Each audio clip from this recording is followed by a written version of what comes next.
Hey, how you doing? This is John, and welcome to John's Long Box. Today we're looking at DC Comics, The Who's Who. This is just like we did the Marvel Universe in alphabetical order. They show off all the characters. This is DC's version. And from what I remember, and I don't claim to be 100% accurate, I remember that DC had this in the works first, and then Marvel kind of rushed out and did theirs. But I didn't care at the time because I was a DC. I kind of avoided DC at the time. I collected a few select comics, but overall I was a Marvel fanatic. But I did get this. I don't know. I did something about listing all the characters, their pictures and their stuff. And I thought that as much as I love the DC characters more, I like the Who's Who better because they didn't try to pseudo explain everything. They just said Superman flies. Aquaman breathes underwater. Like, they didn't try to explain it. They just told you the powers, which I appreciated better. Don't try to pretend that it's real. Just accept that they're superheroes and it's ridiculous. All right, so let's look at this. See, this is different. They got the list of the names on the cover, so I don't have to name them all. But let's check out this beautiful George Perez artwork. Look at Aquaman, just so good. Look in the back. This amazing man. That was a great costume. I always thought that was such a great costume. And Amethyst. This was a surprisingly good comic. I just reread it like within the past 2 years or so. Such a good comic. Why can't I think of that boy's name? But we'll see. We're gonna open it up. All right. So here we go. We got this advertisement. Who's Who? Why? And Abel. So if you're watching the Sandman streaming show, Abel is a character on the show. But yes, Neil Gaiman did not create him. He existed before.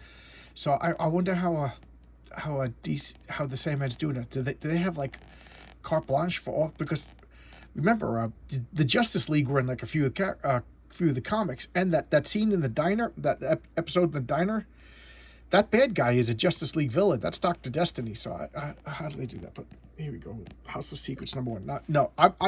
I had lots of their first appearances when I did the Marvel Universe, but I do not have a lot of their first appearances. Abagazar, Rast, and Guest. These are like 3 demons. And it's funny because my very first DC comic was pretty much my first comic was like a Flash comic. I should showcase that. And then my second was like a Batman, and it was like huge. And I remember there was like 3 different stories, and one of them had like Dead Man, and then so it was like Batman, Dead Man, and then these 3 demons in it. I've been looking for it for years, and I can't find it. I've always kind of been fascinated with these 3 demons, and I don't really have too many of their appearances. But I want to know what's going on with them because they were in one of the very first comic books I've ever had. Let's look at the art. Art by Craig Hamilton and Dick Giordano. Abracadabra. Again, I don't know much about this other than he's a Flash villain, but look at that. I think I'm going to have less commentary now that I'm actually doing this because I'm not so familiar with a lot of these early DC characters. Like this character I do know, Adam Strange. I love Adam Strange. He was a Silver Age hero, and what happened was they made like this communication beam. Ran is the name of a planet. Excuse me, and they would shoot this Zeta beam at the Earth, and he got hit by it, Adam Strange, and it turned into like a teleportation beam, and he would get zipped over to Rand, and then like they were all like effeminate, not effeminate, that's the wrong word, effete, is that the correct word? Like weak, and he would fight off all the monsters, and like I remember Alan Moore and Rick Veitch, they made it so that they were making fun of him behind his back, and that to me has always been the defining Adam Strange story. And then who was it that did there was like a 6-issue limited series? Was that also Rick Veitch? I forget. Aegis, I know nothing about this. He must be a Wonder Woman villain, huh? Don Heck, heck of an artist. Airwave is the Golden Age Airwave, and then the Silver Age Airwave. Like one's from Earth 1, one's from Earth 2. He has the power to like run on like telephone lines. The original one, big deal, and then the second guy could like turn into like radio signals and transport, which is pretty quick because that's like the speed of light, right? I don't really know much about him. Ali Cat Abra. Somebody requested that I show Captain Carrot and the Zoo Crew, so she was in a member of the Zoo Crew. Right? Surprised she only has 2 boobs. You think she's a cat? She should have like what, 4, 4, 6? But there you go. She has magic wand powers. What's her name? Yeah, Felina Fur. Again, I don't know much about DCs. I know about Marvel. So here's the All-Star Squadron. I'm going to pan out, pull back. I love the All-Star Squadron. I love the GSA. Something about, I love World War II era superheroes. I just think something about World War II and superheroes goes together. And I love Dr. Fate's half helmet. There was that Johnny Quick, Amazing Man. Look at that. The worst costume in the world, and it's great. This is up there with Marvel's Wonder Man Safari Jacket costume. Brown, yellow, and blue with red trim. Just awful. That's the Atom. Robot Man, Plastic Man, Liberty Bell, Commander Steel, the Guardian, Our Man, the Tarantula, Hawkman, Hawkgirl, Firebrand. Oh, the names are right here. Why am I struggling? The Shining Knight and his horse. There's their headquarters. Their headquarters is over in Flushing, New York. I used to live right by there. I moved away about 1.5 years ago. I used to see this on my way to work every day. The Perisphere. And you see it in the Beastie Boys video, and you see it in Men in Black. Amazing Man. What is he? Yeah. He has the ability, like the Absorbing Man. Whatever he touches, he can become. Such a cool power. That's such a cool power. That's such a cool costume. Amazo. He's an android that you could program him to have like all the powers of the Justice League. How powerful is that? So he's got the Wonder Woman lasso, the Green Lantern ring, strength of super. Like that's the problem with one of the problems to me with the DC is their superheroes are so powerful that their bad guys have to be equally powerful, or there's no challenge. So Amazo could like destroy the world. You know, why is he even fighting superheroes? Just destroy the world. That's what you want. Ambush Bug. This is Keith Giffen and Bob Oscar. I avoided this like the plague. I just hated the way he looked, and it's funny because at the time Keith Giffen was like just could do no wrong with the Legion of Superheroes, but I just avoided these comics. I don't think I have any. I don't even think I have an appearance of Ambush Bug except for this. Amethyst. Like I said, this is who's doing this? Ernie Colin. Yeah. This was like a Princess Barbarian comic. She split her life between the regular world, our world, and then like this world of Amethyst, where she was a princess, and like there was this like different. I forget if it was like different planets, like or if it was like connected, like the Micronauts in the Microverse. But she, each like area or realm, we'll just call it realm. Each realm had based on a different gem, and each like the properties of the gem determined like the personalities of the people. Like the onyx people were like tough and strong, and the diamond people were like rich or whatever. It was a lot better than the premise allowed it to be, because they took it seriously. I think this would be a really good movie. You know, you get a girl and perfect. Oh wow! The more I think about it, the more I think it would be a great movie. So Angle Man. He has what is that triangle? You know what?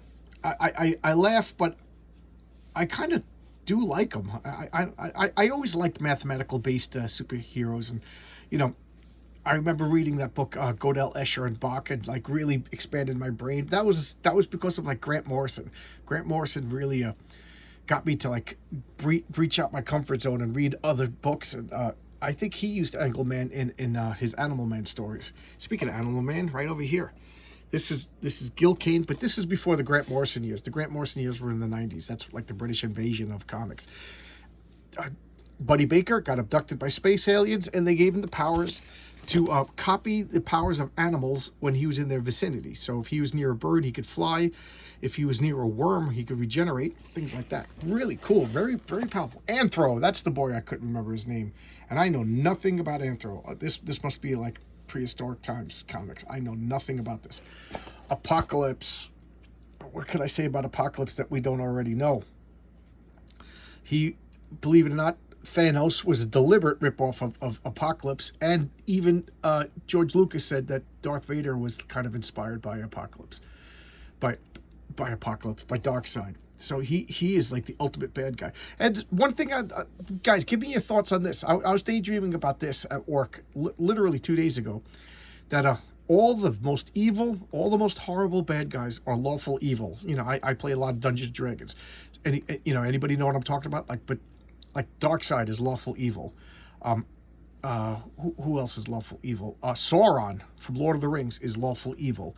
You know, he's not chaotic. He has an empire that he rules. And Darth Vader, lawful evil. You know, what are the main bad guys can I think of? But like, I think Thanos is like neutral evil. But there you go. I'm two nerd franchises in one. Aqualad, Aquagirl, by beautiful George Perez handwriting, artwork. I really only know them from the new Teen Titans. You know, she died in the Crisis of Infinite Earths, and as far as I know, she never came back. Aqualad, he became Tempest with like weather control abilities. Aquaman looks just like Jason Momoa. Exactly. Oh my God, I think I'm looking at Jason Momoa. Look at that. But you know, I haven't seen the Aquaman movies. I'm kind of like annoyed because they took the actor who was perfect to play Lobo. The guy didn't even need makeup to play Lobo, and they made him play Aquaman. I don't know. Jason Momoa, you know, nobody cared about Aquaman.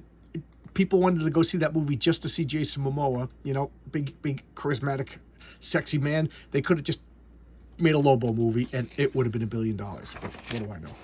Arak, Son of Thunder. I showcased an Arak comic, one of my early videos, and I'm surprised at how good that series is. Because when I was working at a comic book store, we elitist snobs that we were, we used to make fun of Arak. You know, like, oh, Arak, what a good comic. And then I saw on eBay like a full run, and these comics were in pristine condition. And I bid, and I lowballed it because I wasn't really that interested, and I won. And then I was like, oh man. Then I got them all, and I put off reading them for like a year, and they were great. I could not put the series down. Really good series. Roy Thomas did a good job with Arak. I highly recommend this series. Arcane, one of my favorite bad guys. What a jerk this guy is. I think he's chaotic evil. But what makes him so evil is how petty he is. He doesn't want to take over the world. He doesn't want to make the world better like Doctor Doom. Like Doctor Doom wants to usher in a golden age under his iron fist. You know, Sauron wants to reorganize the world under him and take control. You know, Darkseid just feels it's his destiny to rule. Arcane, he just wants to be a pest to his niece. He's so petty. So petty. At first, he wanted to take Swamp Thing's body so he could be immortal. And then later on, he's just like a sex pervert. Wants to do bad things to his niece. Just one of the worst bad guys because his motivations are so small. You know, he becomes a villain to do that. Jeez, go try and take over the world. Like Magneto at least wants to make the world better for the mutants, but you know, it's his methods that makes him a bad guy. And here's Auron, Lord of Atlantis. Here's another series that was better than it deserved to be. When I first started doing this channel, which is like, geez, almost 2 years already, I was talking about how I got into like barbarian and sword and sorcery comics. Auron was one of the last of them that I read. I'm still gathering up my Conan collection to read Conan, so I haven't really read a lot of Conan yet. But this was pretty good. I liked it. I don't know why I avoided sword and sorcery comics, considering how much Dungeons and Dragons that I read, that I played. Arkham Asylum, Atari Force, I know nothing about. Nothing about this. I like Eduardo Barrato, the artist, but I know nothing about Atari. I don't even think I have a comic by them. Atlantis. This is Atlantis. Who does the art? Marshall Rogers. Okay, I wouldn't have guessed that. Marshall. My problem with all these underwater cities is they don't embrace the fact that they're underwater. It's underwater, then they put a dome. So when you're inside the dome, it's as if you're in any other city. You know, they're walking, talking, you know, they got stairs and stuff like that. Like, if you want to do Atlantis, embrace the fact that it could be 3D. People are floating around. You don't need stairs. I don't know. It's just... embrace the alien. Embrace how different it would have to be living underwater. Like, you don't have fire, and because you don't have fire, you don't have smelting. Like, they would have to be like cavemen. You know, the Atom. Look at that horrible costume. Al Pratt. This costume is phenomenal. I love that costume. And notice I'm not saying a lot about the characters because I don't really know a lot about the DC characters, but I just love that costume. This costume is so bad it's great, but this costume is legitimately a great design. The Atom. This is the Golden Age Atom. This is the Silver Age Atom. and this was his. He went through a sword and sorcery phase where he got stuck like I forget how tall, and he had to like live in this like barbaric, I don't know, like a microverse or a jungle someplace in South America. The Atomic Knight. It's kind of silly, Murphy Anderson. I love Murphy Anderson, but not that bad. The Atomic Skull. This is just. I love the Atomic Skull for the simple, stupid reason is when I was a little kid, literally before I knew about this, I made up a bad guy called the Atomic Skull, and the costume that I made up for the Atomic Skull is almost exactly the same as this. I think the colors are different, and I don't think my guy had the thigh, so I just love the Atomic Skull, you know. Just so bad. I don't know, maybe I did see a comic and I don't know as a kid. Auron, he's from the Omega Man. So yeah, he's like he evolved into like a godlike light being. Yeah, who cares? You know, Omega Man is a great comic, but some of the characters. And one of the things I liked about the Omega Man comic is like the Game of Thrones of comics. Like characters would live and die. You know, you'd be like, oh my God, that guy just died, and they would stay dead. You know, like when I first watched Game of Thrones, when Sean Bean died, I was like, oh my God, but I should have known that it was Sean Bean.